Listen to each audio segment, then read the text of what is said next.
Chef, written by, directed, and starring John Favreau, is largely a feel-good movie about a father and son relationship. Favreau plays Carl Casper, the head chef of a successful Los Angeles restaurant.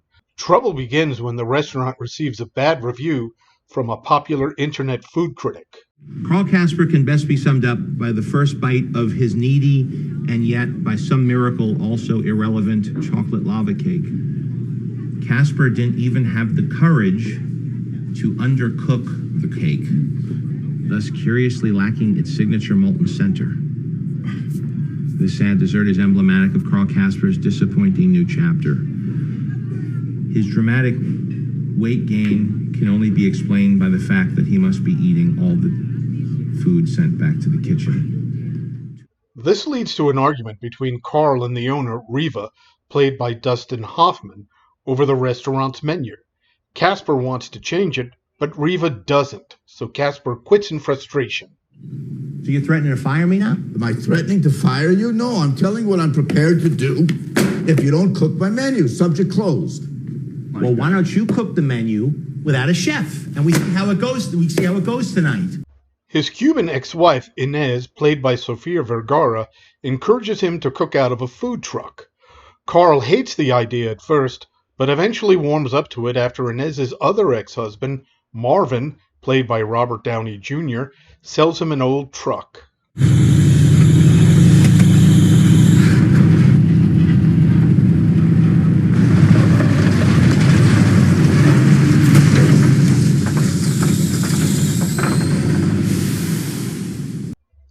Carl cleans it and outfits it with a new kitchen with the help of his 10-year-old son, Percy, played by M.J. Anthony, and his former co-worker, Martin, played by John Leguizamo. Starting from Miami, where Carl bought the truck, the three embark on an odyssey through the South during Percy's summer vacation, cooking and selling Cuban food along the way, something Percy loves, which serves as a bonding experience for father and son. Percy turns out to be surprisingly good at promoting his father's food truck on social media, but hasn't grasped the concept of good customer service. In one scene, Carl criticizes his son for wanting to serve a burnt sandwich because he's giving them away for free. Carl lectures his son on how much he loves cooking, implying that deliberately serving subpar food is bad for one's professional reputation. I might not do everything great in my life. Okay, I'm not perfect. I'm not the best husband. And I'm sorry if I wasn't the best father. But I'm good at this. And I want to share this with you. I want to teach you what I learned. I get to touch people's lives with what I do. And it keeps me going, and I love it. And I think if you give it a shot, you might love it too. Yes, sure. Now, should we have served that sandwich? No, chef. That's my son. Get back in there. We got some hungry people. He's ready to cook. Sofia Vergara plays a much calmer and sympathetic character in this movie. It's nice to see her taking on a role other than the emotional Latina, a trope she's done to death. John Favreau's chef character comes across as obsessed with his career and yet uncertain of himself despite his success. By the time he quits, he's frazzled and is in obvious need of a major life change. In one scene, he erupts in anger at food critic Ramsey Michel, explaining to him how deeply critics can hurt people with their reviews. Favreau expertly handles his character's outrage while shouting in Ramsey's face. Also, John Leguizamo plays Martin, one of Carl's former kitchen assistants. His loud, colorful Hispanic personality adds dimension and humor to the movie. All of the characters feel real, with the exception of Scarlett Johansson's Molly, the hostess. She was out of place.